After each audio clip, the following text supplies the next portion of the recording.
Hey, y'all. Welcome to the very first episode of The Healing Room.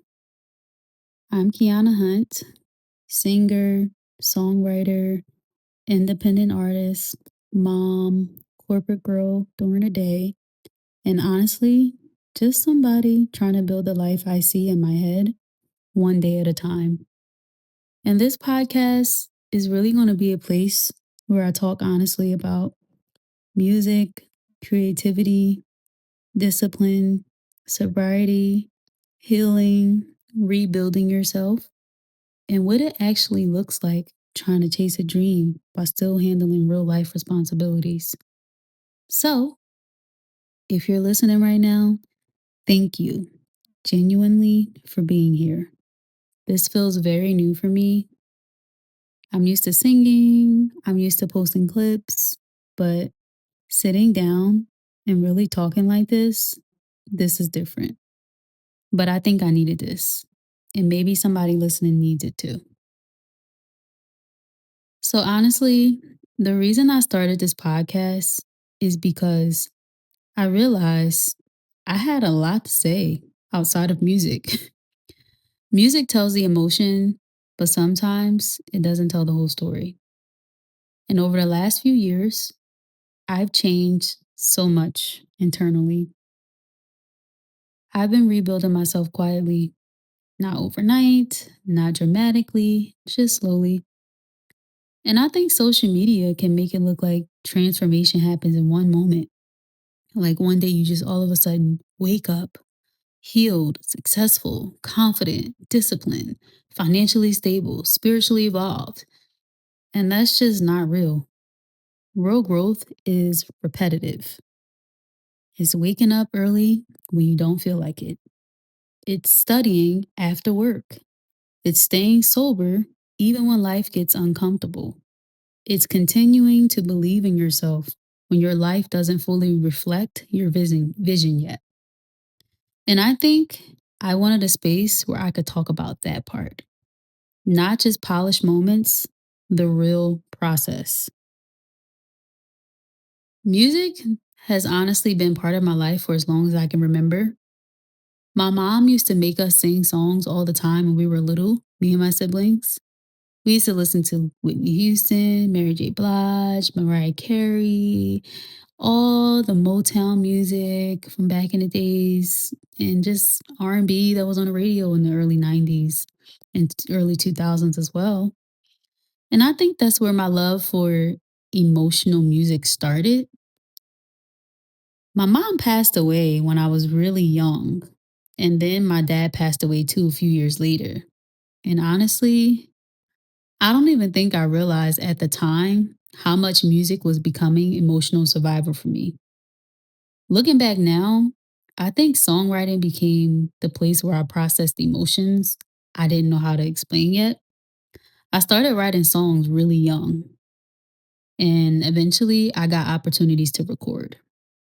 I remember recording music back in the MySpace days. I recorded my first song called Good Times, and it was recorded at this guy my cousin had connected me with. I don't even remember his name, to be honest. I was 17 years old. I remember I was so excited to record my first song. I thought I'm going to be on Billboard next month. So my cousin Sean introduced me to a guy. I don't remember the guy's name. It's crazy. And I went to this guy's apartment, and he had a computer, and he had a mic in his living room, and he had a beat, and I just started singing my song over the beat, and that became Good Time. And I put it on MySpace and I promoted it. So that's how I started doing music originally. And that's how long I've been doing this. I started when I was 17. So yeah, that's a long time. And it's funny because when people see artists online now, they usually see the current version.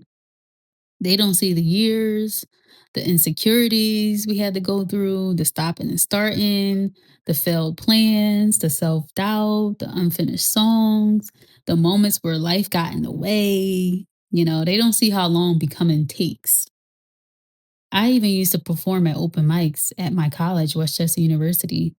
I also joined the gospel choir briefly and then I quit because I don't know, I just used to quit everything. But even after I quit and stuff, like I always went back to music. And I feel like whenever, one thing I do remember about those days was feeling alive when I was doing it.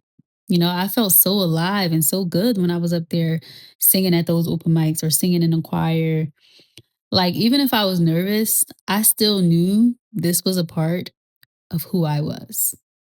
And over the years, I recorded different songs, worked with different producers, went through different seasons creatively. But one thing I realized recently is music never actually left me. Even when I stopped being consistent, even when I doubted myself, even when life responsibilities became heavy, that part of me was always still there. It never left me. And honestly, this season feels different for me. I think for the first time in my life, I'm learning discipline instead of just depending on emotion. And that has changed everything for me because motivation comes and goes, feelings come and go. But discipline, that's what slowly changes your life. I've been sober, I've been studying seriously, I've been trying to become more financially responsible. And listen, I work in banking full time while still trying to build my music career. And some days it honestly feels exhausting, like genuinely exhausting. But I also feel proud of myself lately, not because I've made it, but because I stopped quitting on myself every few months. That's a huge difference. And recently, I passed my SIE exam and my Series 6 exam. Now, that for me is a game changer. And to some people, that may sound unrelated to music, but to me, it represents growth because I'm realizing becoming successful in any area really comes down to consistency, not talent alone, consistency, showing up repeatedly, even when nobody's clapping. I know you hear people say it all the time, but it's the truth. I am literally living proof that when you're consistent, things happen.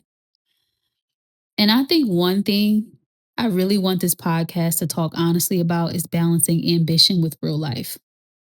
You know, doing a music career while also still working full time in banking, while also being a single parent, while also juggling all these different things that I want to do.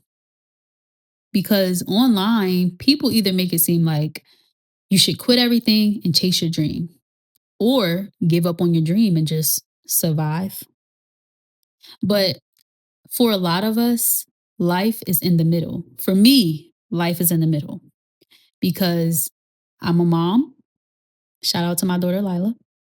I work, I study, I create content, I go to the music studio or recording studio, whatever you want to call it. I perform. I'm trying to save money. I'm trying to become emotionally healthier. I'm trying to become the woman I see in my head. And honestly, sometimes that feels overwhelming. But I think this season of my life is teaching me that small, consistent actions matter more than dramatic moments. That's something I'm really learning right now because social media celebrates viral moments, overnight success, glow ups, huge announcements. But real life usually looks like repetition, quiet repetition. And I think there's beauty in that too. I'll give you an example. I started to replace drinking with walking, and I was consistent with that since last March. Now it's May 2026. In March 2025, I committed to that. And it made me way healthier. Certain things in my life have become like 10 times better because not only am I walking for my health, I'm also walking for not my just physical health, but just my mental health as well. So like walking has so many benefits. I won't get into that right now, but the point is I repeated that action over and over and over, and now it's a part of my daily life, and it's beautiful. I enjoy that. It's beauty in that because it's something that I committed to, and it's really helping me in a lot of different areas of myself. So, another reason I wanted to start this podcast is because I think a lot of people are quietly rebuilding themselves right now, especially women. I think a lot of us are healing while still functioning. We're still working, we're still parenting, we're still paying bills, we're still showing up. And healing is weird because sometimes you look fine on the outside while completely rebuilding yourself internally. I've learned that healing isn't becoming perfect, it's becoming more aware, more intentional, more honest with yourself.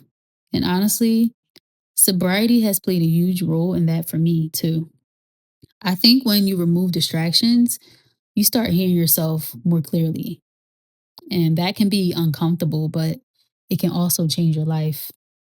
So, this podcast is probably going to be artist conversations, life reflections, behind the scenes stories, music discussions, lessons I'm learning, discipline, healing, creativity, and honestly, probably some hard truths too. Because I don't want this to feel fake. I don't want this to feel like I'm pretending to have everything figured out. I'm still becoming too. And maybe somebody listening is too. Maybe somebody listening feels behind. Maybe somebody listening keeps restarting. Maybe somebody listening is trying to believe in themselves again. I understand that feeling deeply.